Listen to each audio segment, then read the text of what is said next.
hanga dhiirtu dhuftu koottaa shaayidataa jetteen jan hanga dhiirti dhuftu koottaadhaa shaayidataa jetteen jan tan beeyte darasumaa ganda jira jan gaafa sanii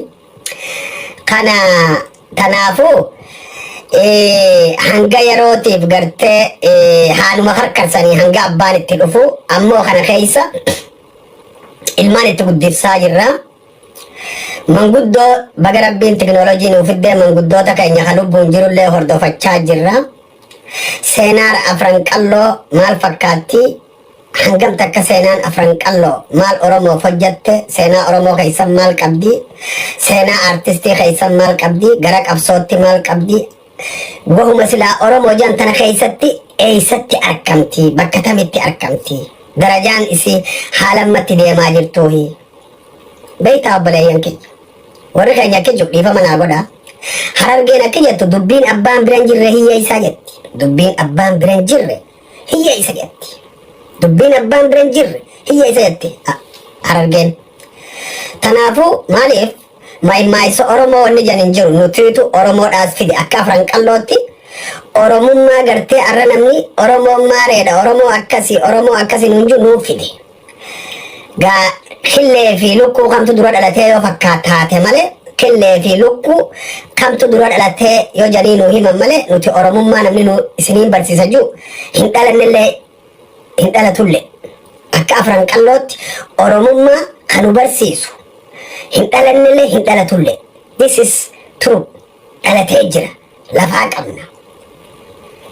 dhaloota keenya lafaa qabna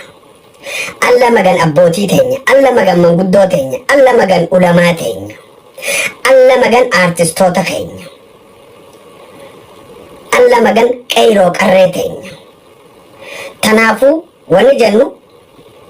seenaan afran qalloo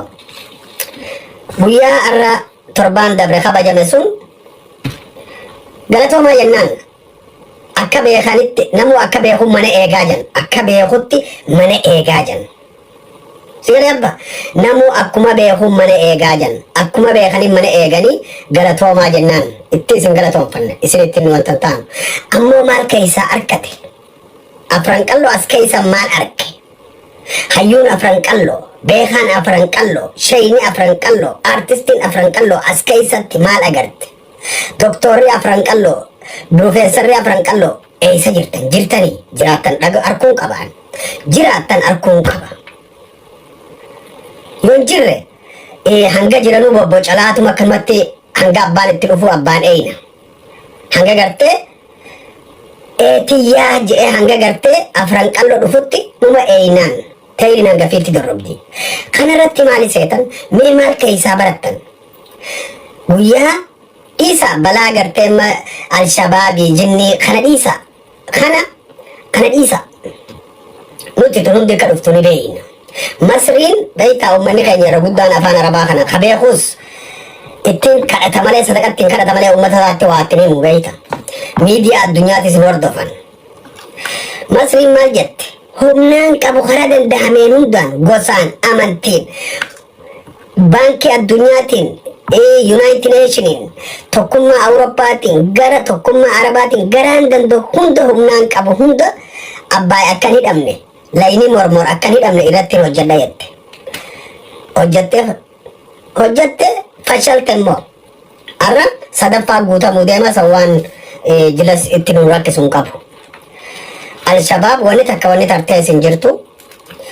eenyu booda jiraasni beeyna tanaafuu harargee waan kana wahummaan keessaa waa gootuun qabdu nama gartee loqoda harargeellee dubbatu achitti arkame san bakka nuun bu'u yoo arkameehu nuti alhamdulillaahi akka harargeetti waan kanarraa xaliila nuti akka harargeetti nuti xaliila waan alshabaabii fi gartee ummata nagadiigdu xaliila irraa nuti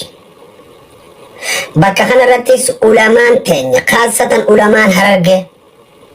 ulamaan harargee akka gaariitti ifeeguu qabdi waan kanarratti